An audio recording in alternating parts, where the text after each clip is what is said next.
Wala naman tayong minomonitor na anumang bagyo or low pressure area sa loob at labas ng ating Philippine Area of Responsibility.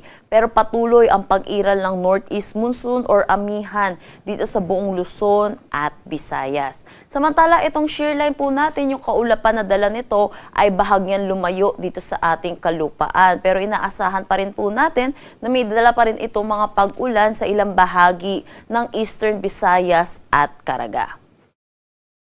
Para sa magiging panahon natin ngayong araw dito sa Luzon, malaking bahagi ng Luzon kasama na ang Metro Manila ang makakaranas ng maulap na papawirin na may mahihinang pag-ulan. Liban na lang dito sa may Ilocos Region na inaasahan natin ang bahagya hanggang sa maulap na papawirin na may mga isolated light rains. Agwat ng temperatura para sa Metro Manila 23 to 30 degrees Celsius, Lawag 21 to 30 degrees Celsius. For Tuguegarao, asahan natin ang 19 to 27 degrees Celsius, Baguio 13 to 22 degrees Celsius. For Tagaytay, 21 to 28 degrees Celsius at Legazpi 24 to 30 degrees Celsius.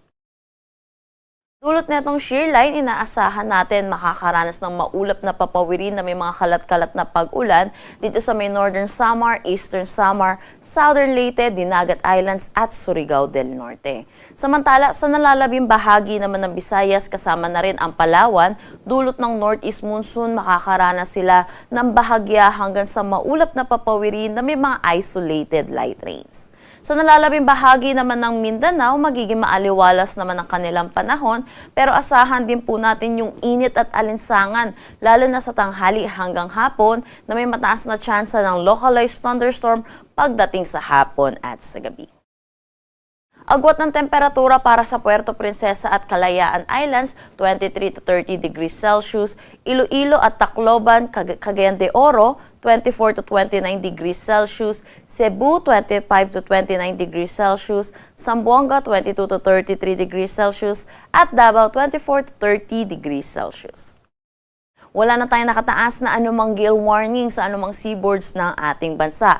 Pero iba yung pag-iingat pa rin po para sa ating mga kababayang mangingisda at may mga sasakyan malit pandagat, lalo na dito sa eastern section ng bansa po natin dahil sa pag-iral po nitong northeast monsoon natin dahil inaasahan po natin ang moderate to rough na condition po ng ating karagatan.